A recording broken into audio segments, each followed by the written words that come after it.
कैसी जा रही है सर एग्जीबिशन? अरे परफेक्ट, अस्सलाम वालेकुम रहमतुल्लाह। बेहतरीन माशाल्लाह। हमने कहा कि भाई गुलामी की चाय बहुत पी, अब आज़ाद भाई की चाय पी के देखते हैं। आज़ाद भाई की चाय कैसी लगी? आज़ाद भाई की चाय की आप इंग्रेडिएंट्स देखिए, कहीं कश्मीरी है, पाकिस्तान के रंग ही बिछे हुए हैं। लगता है ये चाय जब बाहर जाएगी तो खूब डॉलर लाएगी, पैसे कमाने के लिए बस तैयार हो जाइए। ये चाय लेकिन स्टॉल्स बहुत छोटे छोटे रखे, साइज।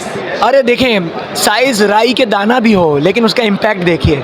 असल में मेरा जहाँ तक ख्याल है कि जगह कम इसलिए कि लोग बहुत थे डेफिनेटली, तो सब लोगों को सफाइज करने के लिए, क्योंकि ये इवेंट इतने कॉमन नहीं है, तो मेरा ज़ाती ख्याल है कि जो मैनेजमेंट है वो उन्होंने शायद इसी वजह से छोटे हैं, लेकिन इतने छोटों का इम्पैक्ट बहुत बड़ा जाएगा, ये फॉर श्योर है। अच्छा ये बताइएगा कि आमतौर पे जो एग्जीबिशंस होती हैं वो सेगमेंट वाइज होती हैं, आईटी की अलग होती है, टेक्सटाइल की, ये इन्होंने सबको मिक्स कर दिया। ये ज़्यादा बेहतर आइडिया है या वो ज़्यादा बेहतर है? देखें सर, ये इसलिए वो एक डोमेन के हिसाब से हर चीज़ जो ऑलरेडी हो रही है, बने हुए बिजनेस हैं, इनका फोकस है कि वो बिज़नेस पाकिस्तान में गली गली नौजवान बहुत हैं, छोटे छोटे यूनिट्स खुले हुए हैं, छोटे छोटे कारोबार हैं, अब उनके लिए एक बड़ा वो फोरम भी अफोर्ड नहीं कर सकते, वो कोई बड़ी कॉरपोरेट लेवल पे भी नहीं है, तो ये बेहतर है कि एक ही छत के नीचे पाकिस्तान के सारे कारोबारी रंग दिख गए हैं कि भाई चाय भी है, ऑर्गेनिक हेल्थ भी है, माचिस भी है, आईटी भी है, सोलर पैनल भी है, जो चाहिए पाकिस्तान आपको बनाने को तैयार है। हमारे लिए कहा जाता है ना कि यार हम कुछ शायद पैदा करते ही नहीं हैं। आपके देखने वालों के लिए एक बात कहूँ, पाकिस्तान में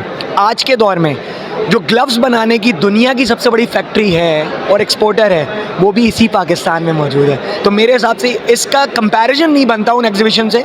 you can not compare apples with oranges, तो ये वाली चीज़ इसी तरह होनी चाहिए थी। दैट्स द बेस्ट थिंग माशाल्लाह। विजिटर को देख के क्या महसूस कर रहे हैं? ये सोशल मीडिया की पावर है, क्या है लोगों के अंदर तड़प थी कारोबार की, क्या चीज़ है? एक तो आज़ाद भाई और इन जैसे जितने इन्फ्लुएंसर्स, सोशल मीडिया की पावर अनडाउटेडली, कि जुमा की नमाज के फ़ौरन बाद आप देखें ऐसा लग रहा है जैसे ईद की नमाज के बाद बगलगीर होने लोग आते हैं, या इन्फ्लक्स आप देख सकते हैं। और अगले 3 दिन 2 दिन और है, तो ये सोशल मीडिया की पावर है। दूसरा, सब ने कुछ करना है। जो हालात और वाक़यात चल रहे हैं, इकनॉमी के हालात हैं, सब चाहते हैं कि पाकिस्तान भी ग्रो करे, वो भी ग्रो करें, तो इसलिए मैं ये समझता हूँ लोग यहाँ पर उमड़ कर आएँ।